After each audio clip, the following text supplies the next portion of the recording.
Gettysburg Seminary presents the Seminary Explores podcast. Conversations on faith, art, people, politics, theology, life, and more, with voices from around the corner and around the globe. Welcome to the Seminary Explores. I'm your host, Don Redman, and with us today is Lathan Masteller, the artist-in-residence at the Gettysburg National Military Park for February and March 2017.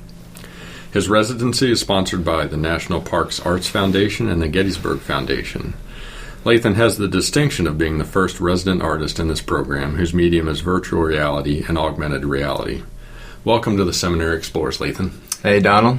Glad to be here, man. All right, so why don't we start first by just clarifying a few terms out of the introduction for our audience. And can you explain to us the difference between virtual reality and augmented reality? Yep. I don't know if I know the terms too well, but virtual reality to me is more of a simulation that you immerse yourself in that's completely digital, and augmented reality is sort of like a digital overlay over the physical world. So, the whole Pokemon Go thing versus, actually inhabiting an entirely digitally created environment. Okay. So, since you're working with the Park Service, how do you envision that these technologies could enhance people's visit to the park? Yeah. The project I'm doing right now is a good example of that. So the project I'm doing right now involves I'm recreating a portion of the park, the National Cemetery,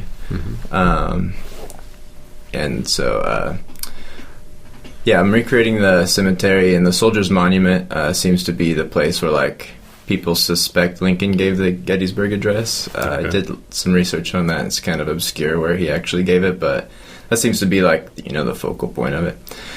So basically, you start off in this VR, and you walk up to the monument, and there's sort of a portal, and then so if you look in the portal, it kind of looks like a cabin or something. Okay. And so you walk in, and you're in this room with Lincoln, at candlelight, writing the Gettysburg Address.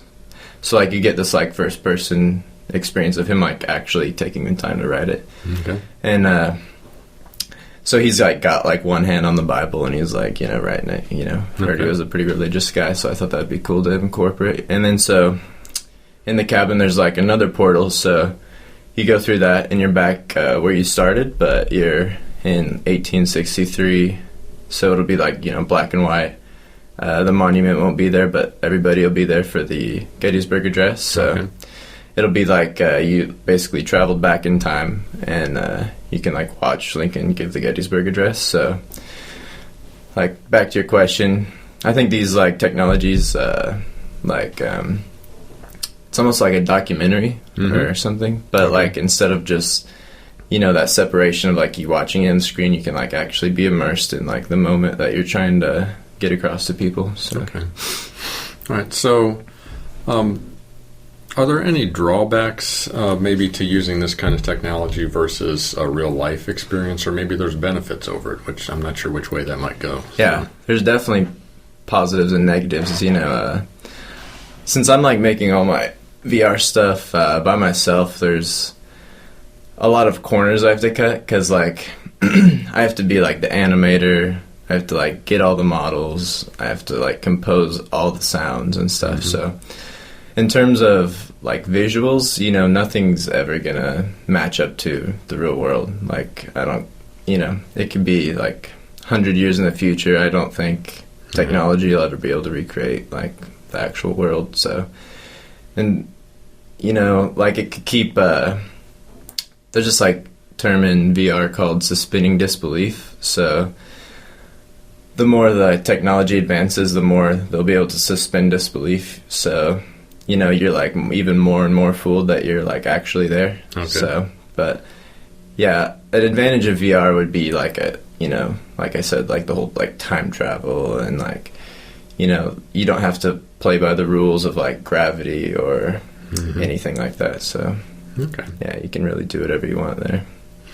Now, there was a phenomenon that kind of started back in July of 2016, which was less virtual reality and more the augmented reality, which was the Pokemon Go phenomenon, where people use their smartphones and the phone would overlay the monsters and things, as well as, I understand, sometimes factual information about the areas they were visiting. So, I mean, maybe if you have some experience with that, if you could kind of explain that to our audience a little bit, and whether you think apps like that are enhance or detract from people's experiences when they're out in the real world, so to speak. Yeah, so my opinion on that is like, I got heavy into Pokemon Go. It was like, I'm a big Pokemon fan. I played every single Game Boy game since I was little, so yeah, my heart's sold on Pokemon, so when that came out, I was like all about it. I wanted to be the best Pokemon Go player, you know? So Okay. I live in a college town, Manhattan, Kansas, and it was nuts. Like, you know, everybody in this day and age is gonna be on their phone and like kind of antisocial more than, you know, back in the day anyways. So I think Pokemon Go is like a really beautiful thing. Like, you know what, I forgot what the term was. There's like little hot spots where you can like spin these like nodes like and get like Pokeballs and stuff like that. And you can put like lures on these little like landmarks in the town, and like Pokemon will be attracted to the lures. So you know, like places that were never visited, all of a sudden there's like 50 people like all chatting, talking, like all catching Pokemon together, having a good time. So in that sense, I think it's like a really awesome thing. And you know, they wouldn't have been there prior to that app. So in some ways it does kind of give people a way to be exposed to things that they might never encountered before, and yet maybe at the same time they aren't necessarily engaged with the area because they're involved in the game. So you kind of have a double-sided sword there, so to speak. yeah, Right. for sure. Okay. Now you're fairly early in your career, a recent graduate, correct? Right, yeah, I graduated in December. Great. So I guess, you know, one of the questions, and it's more of a science and technology question, it more applies to those people, but I think as we develop these technologies more and more over time, one of the questions that maybe often doesn't get asked, we often ask, can we do this? But we don't always ask the question, should we do this? Have you faced anything like that yet, or can you foresee where you might come to a point where you have to ask yourself that question, should I do this with this technology? That's kind of a really big question. Yeah, I mean, with VR, you could like literally like portray anything you wanted. So, you know, I ask myself that question like all the time when I'm making something. I think a lot of artists ask themselves that question, you know, when they make stuff. And so, I mean, I pretty much just have like an intention, like when I'm making something. So usually it's like, can I make someone's like day better, or like, you know, something like that. Like, so if whatever I'm putting on the VR or whatever I'm putting in the environment isn't cohesive to like, you know, making stuff better, you know, if it detracts from, you know, someone's experience, then I don't incorporate it. Okay. Now, looking at your website and some other things like that, it seems like you're not just a virtual artist. You work in old school analog media, so to speak. And so, do you find these different media fulfilling in different ways, or how do you use them differently? Yeah, for sure. So, one of my big pet peeves about art is like, an artist like gets put in a box a lot. Like they'll like start doing one type of media, like, oh, I'm a painter, or I'm a writer, or, you know, I'm a drawer, you know. But you know, I started my education at KSU was like really like fundamental, and so we like did all the drawing, painting classes and stuff. And our like digital side wasn't there for like the first 2.5 years. We didn't even like really have a digital program. So, but that's like what I wanted to do. Like right when I got there, like, you know, the Oculus Rift development kit came out in like 2012, and I was like, oh, that's definitely what I'm gonna do, you know, as a career. but there was no opportunities to do that, so I just really focused on like more like philosophical ideas, and like, you know, and I like really enjoyed painting and stuff, and so I think it definitely, in all of those like physical mediums, inform my VR stuff, and like vice versa. But and like I don't know, I don't like really talk about projects I haven't made yet, but one I'm planning on doing is like I make these or I don't make them. A program makes these like fractals that I fiddle with, and these like fractal images, and so I'm like interested in this project's interested in like merging physical mediums and virtual mediums. So I would like produce the virtual fractal on the computer, like print it on canvas, and like paint over that, you know. So it's like that's already digital and physical mixed, and then I would like take a 3D scan of that painting and then like put it back into VR and like use it as like a portal to like enter the fractal. So you know, it's like, yeah, that's a pretty cool idea. I plan on doing, but yeah, in terms of like, I don't know, I just feel like artists should just make art, you know, like, and not like put themselves in a box so much. So and enough other people will put you in a box. You don't need to do it yourself, right? Yeah. You mentioned about the philosophical side of it. And I noticed in looking at some of your work that there seems to be an undercurrent of a very broad-based spirituality in your work. Definitely. And I wondered if you wanted to talk a little bit about that. Oh, yeah, man. Yeah, it's like what I live for, you know? So for VR, for me, is like this like really potent potential for like immersive direct experience. And a lot of people with like, I would say like many religions, there's like a sort of like people who are put off by religion, there's like sort of like a little disconnect, like, you know, if they can't see it, then if you can't see it or measure it, it's not real, you know? Like a lot of people think like that. So with VR, you can like take these like all of these stories and ideas and like reproduce them virtually, and you know, you're like sitting there with it, you know, you're like actually looking at the thing now. And so for like all the religions and things, they have like a really potent potential to like ease suffering and stuff, which is a very beautiful thing, and I think people miss out on it by just writing it off, you know. Right. So with like using this like new exciting technology and like incorporating that with like direct experiences like that I know I've had, and like merging the two, I hope to like produce experiences that, you know, might offer some type of like liberation or some sort of like new insight to like religion or spirituality. Okay. Yeah.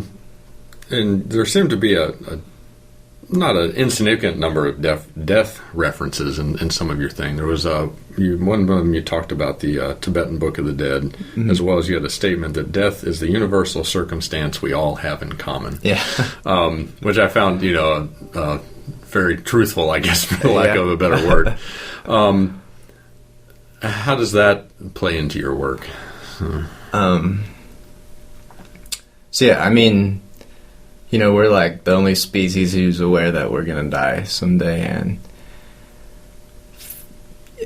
in this like day and age, everybody's like, you know, everybody has like a team, and for me, like death is like, you know, that's something we all have in common. So like, hey, you know, we're all in the same boat here. Like everybody's just like inhabiting different parts of the ship and like calling it their team. So for me, I don't know, I think a lot of artists like incorporate themes of death and stuff like that into their work. You know, you can't really help but like not think about it and stuff.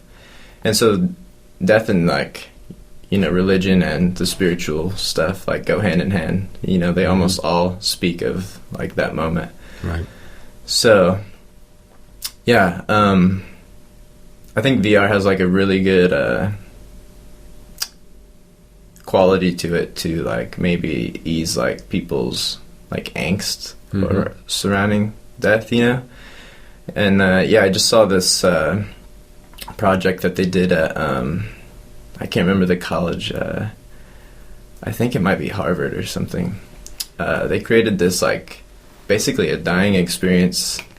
So it's like there's this like special type of anxiety that people go through when they're in like hospice, you know, Right. when they're like on their way to dying. Right. And so like VR has like, you know, that really potent capability to like give you maybe like a pre-death, you know, Okay. like a practice round. Right. Yeah, I've heard that they've done a lot of that for phobias for people, to put them in a virtual world, like if they have a fear of heights or something like that, and let them slowly work up to experiencing heights in a environment that's physically safe.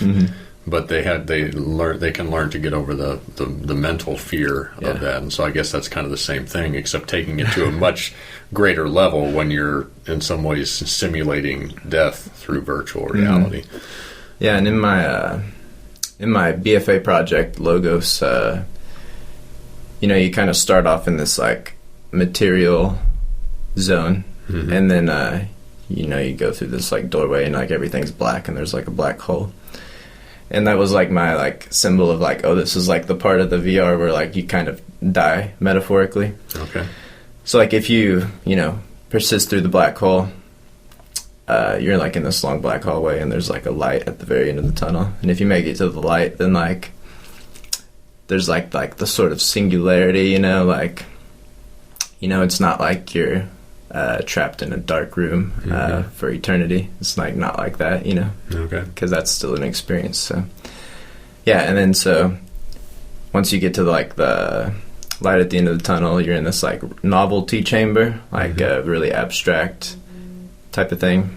And if you persist through that chamber, then you're like in basically I tried to portray like God as this like white orb, this like shifting white orb. So the concept was like the many becomes like the few becomes like the one type of thing. So Okay. yeah. All right. Well, let's bring it back. We'll come back from the other side and back to a little bit more about your work here in Gettysburg.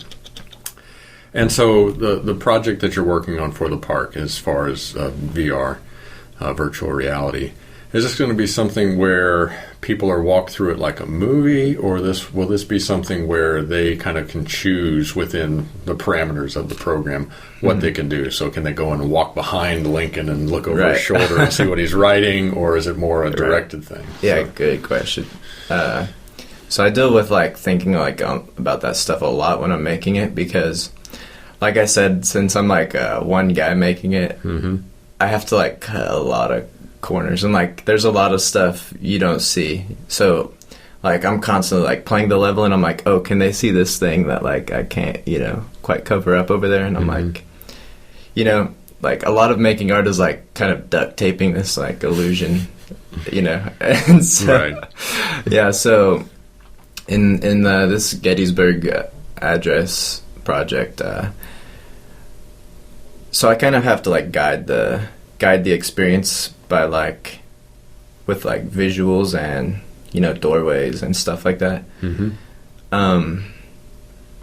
I can't have like too much interaction, because like, you know, that could just like split it off in a whole nother path, and I don't have like the manpower to like create tons of different types of paths you could walk down. So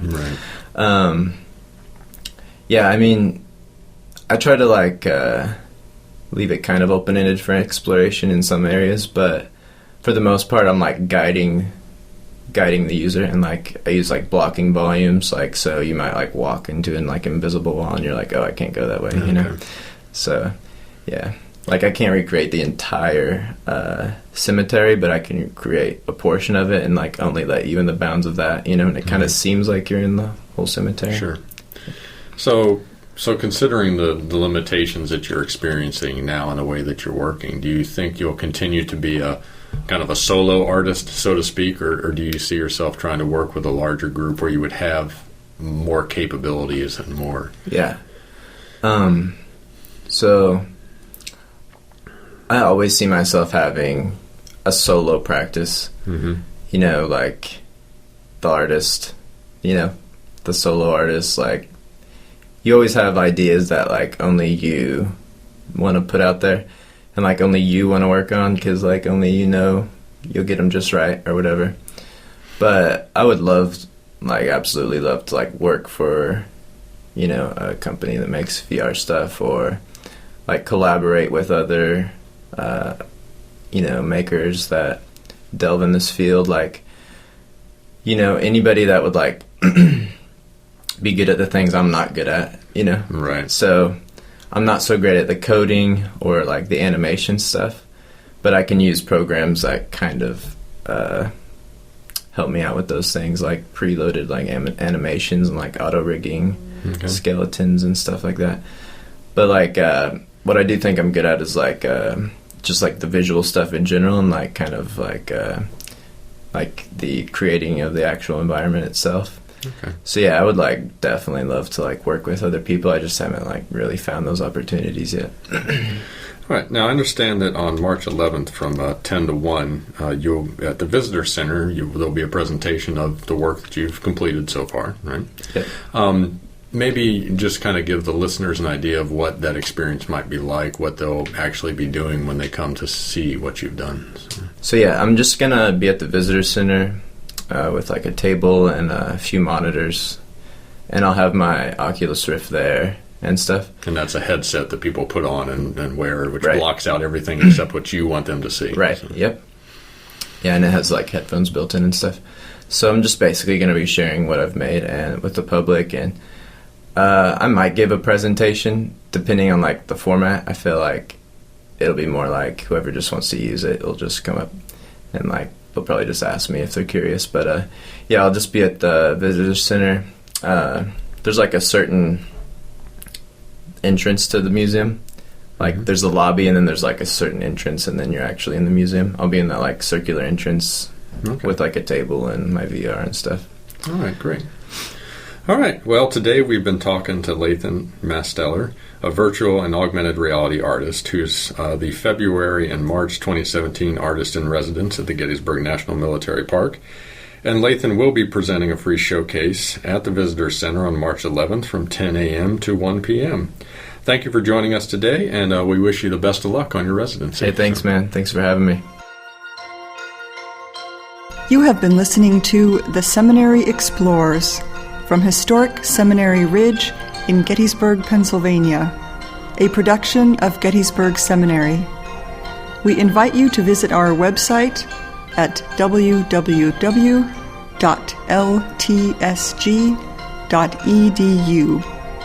Opinions expressed on this program are not necessarily those of Gettysburg Seminary or the Evangelical Lutheran Church in America.